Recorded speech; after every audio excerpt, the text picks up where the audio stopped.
ये देखो इधर P of A intersection B, P of A bar intersection B equal to 2/15 और P of A intersection B bar equal to 1/6।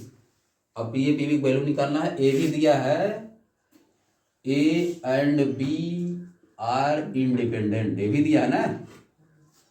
ए और be independent जब रहता है, ए और बी जब इंडिपेंडेंट रहेगा, सोल्यूशन में लिखोगे, सोल्यूशन ऐसे करो तो लिख दो since A and B are independent, A and B are independent, so A bar and B are A and B bar, A आगे ए बी दोनों क्या होंगे, ये दोनों क्या होंगे, विल बी इंडिपेंडेंट। इतना लिखे होगे। जब इंडिपेंडेंट कोई चीज होती है, अगर ए और बी इंडिपेंडेंट है तो P E A intersection B equal to क्या होता है, P A into P B, या होता है ना। उसी तरह से जब यह दोनों अपने में इंडिपेंडेंट है तो इसका मतलब P A bar intersection B equal to क्या होगा, पी ए का bar into P B equal to क्या आ जाएगा, 2/15। और इसका क्या आ जाएगा, P A into P B का बार इक्वल टू 1/6 दिया जाएगा।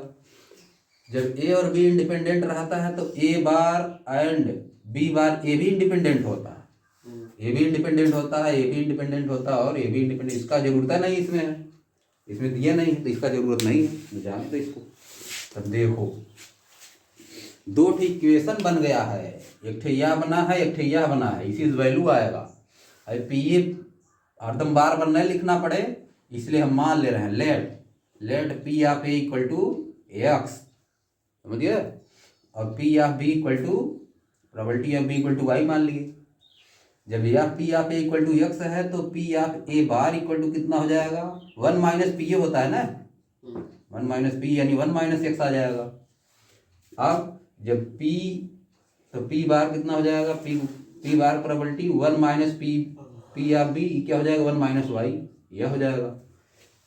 इसी को इसमें रख दे रहे हैं, इसी को इसमें रख दे रहे हैं तो क्या आ जाएगा, पी ऑफ ए की जगह पे, पी ऑफ ए बार की जगह पे क्या रखेंगे, 1 माइनस एक्स है नहीं, और पी बी की जगह पे वाई रख दिए इक्वल टू 2/15, और पी ऑफ ए की जगह पे एक्स और पी बार की जगह पे 1 माइनस वाई इक्वल टू 1/6। बस अब सब काम खत्म हो गया, बस इसी सॉल्व कर दो, आंसर आएगा। जो क्वेश्चन में दिया था उसका मामला समाप्त है नहीं, इसी का सॉल्व करने की है जरूरत, आपको इसकी जरूरत नहीं है, अब किसी चीज़ की जरूरत नहीं है। अब तो 10 का सवाल बन गया है, बात समझ गए। अभी तक 12 था जितना था इसमें लगा, अब 10 का बन गया, समझ गए। ये दो दिया है, निकालना है एक्स वाई वैल्यू, फिर से लिख दे रहे हैं 1 minus X into Y equal to 2/15 एक और 1 कर ले रहे हैं इसको। और दूसरा क्या है, X 1 minus Y equal to 1/6, ये आ चुका है 5 नंबर का आया, समझ गए सवाल बोर्ड। अब देखो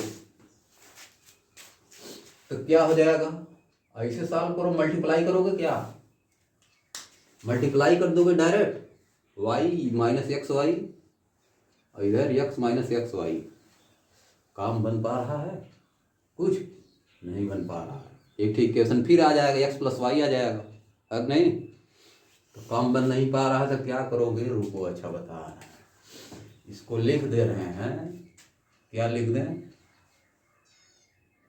इसको, 1 माइनस वाई इक्वल टू क्या आ जाएगा, 1/6 एक्स आ जाएगा कि नहीं बताओ, ये आ जाएगा। तो 1 माइनस वाई इसमें है नहीं करे, बात समझ गए नहीं, यह कर देना है। फिर क्या आ जाएगा, ये देखो माइनस वाई इक्वल टू 1/6 -1 आ जाएगा कि नहीं? y इक्वल टू क्या आ जाएगा? 1 - 1/6। इस तरह से लिख दे, कोई दिक्कत है? y इक्वल टू 1 - 1/6x, सही है ना? कोई दिक्कत नहीं है। अब इसको उठा के रख देना इसमें, x में केवल हम बना रहे हैं बस, समझ गए?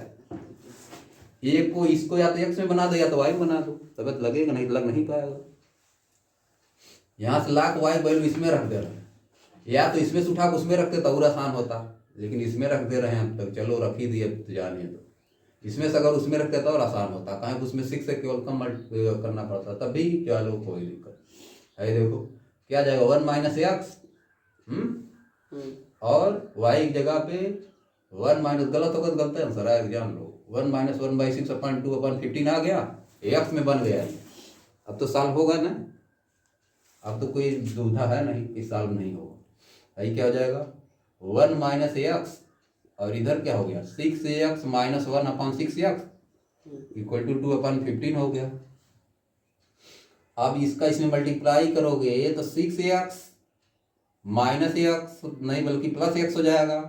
नहीं रुको, अभी 6x - 1 लिखोगे और फिर -6x फिर प्लस एक्स और अपान 6x नहीं, इसको डायरेक्ट इधर कर देना 15, इधर 12x। कोई दिक्कत है? नहीं दिक्कत है। अब देखो ये क्या हो जाएगा, -6x² प्लस 7x और -1। कोई दिक्कत है तो बताओ? नहीं। इधर क्या 15 और 12x हो गया, काट देना इसको, 3 × 5 = 15, 3 × 4 = 12। कोई दिक्कत है तो बताओ? नहीं। अब देखो इधर 5 × 6 = 30 -30x² आ गया, है नहीं, plus 35x -5 equal to 4x आ गया। कोई दिक्कत है तो बताओ? आगे देखो, -30x² इधर जाएगा तो प्लस 31x और -5 न रहेगा, बराबर 0 कर देने में कोई दिक्कत नहीं है। अब कुछ हो रहा है, माइनस से मल्टीप्लाई कर दे दोनों साइड, 30x² 30x² -31x + 5 = 0 है। कोई दिक्कत? 30 × 25 = 150, 30 × 25 = 150, 150 और क्या करोगे, 25 × 6 = 150, अब नहीं हो रहा नहीं, कोई दिक्कत नहीं है, बताओ भाई। 30x² माइनस इसको लिख दे 25x और -6x लिख दे, 25 × 6 = 150 और 30 × 25 = 150 है ना, बराबर प्लस 5 इधर रहेगा, 0 आ गया। पकड़ लिए आप नहीं, पहले ही बताओ। अब देखो क्या करोगे, कॉमन लोगे, कितना कॉमन हो रहा है, 5x कॉमन हो रहा है ना, क्या बच जाएगा, 6x - 5, ये वाला इधरों बचाना पड़ेगा, -1 कॉमन, 6x - 5 आ जाएगा कि नहीं, इक्वल टू 0। इसका मतलब 5x - 1 = 0 और 6x - 5 = 0। इट मीन्स एक बार x इक्वल टू क्या आ जाएगा, 1/5 और x इक्वल टू 5/6 आ गया एक बार, तब इसमें फिर रखना पड़ेगा किसी में, तो आंसर आ जाएगा। है देखो, x इक्वल टू आंसर में क्या लिखोगे, वही ना आ गया probability value. If x equal to 1/5 यहाँ पर रख दे रहे हैं, तो y इक्वल टू कितना हो जाएगा, इधर देखो, x इक्वल टू 1/5 रखोगे तो 1 - 1/5 इंटू y इक्वल टू 2/50, यही ना, तो ये क्या हो जाएगा 4/5, तो y इक्वल टू कितना हो जाएगा 2/15 इंटू 5/4, पास किया ही 15 2 दूनी 4, यानी y इक्वल टू 1/6 आ जाएगा, ये ना, नहीं 2 रहेगा जी, 1/6। If x equal to 1/5 so then y equal to 1/6, समझ गए? यानी P of A probability of A 1/5 है, तो प्रोबेबिलिटी ऑफ B कितना हो जाएगा 1/6, ये हो गया। और एक बार 5/6 जब है, if x equal to 5/6 double आ रहा है, देन वाई इक्वल टू कितना हो जाएगा, इसी में रखोगे, क्या आएगा, वाई इक्वल टू तुम्हारा हो जाएगा, क्या हो जाएगी, वही रख देना है, ऐसे रुको भाई। देन तब क्या होगा, 1 minus 5/6 into Y equal to 2/15, ये न होगा, तो ये क्या हो जाएगा 1/6, यानी Y equal to 2, Y equal to क्या हो जाएगा 2/15 इंटू 6 ऊपर चला जाएगा और 1 नीचे आ जाएगा, यही ना, तो यानी कितना हो जाएगी 3 दूनी 6, 3 बचे 15, यानी 4/5, वाई इक्वल टू 4/5, यह आंसर आ गया, 2 समझिए। पी ए का वैल्यू जब 1/5 है तो पी बी की वैल्यू 1/6, जब पी यहाँ पे एक वैल्यू 5/6 है तो पी यहाँ बी की वैल्यू 4/5, ये आंसर आ गया। बात समझ गए, यह हो गया आंसर।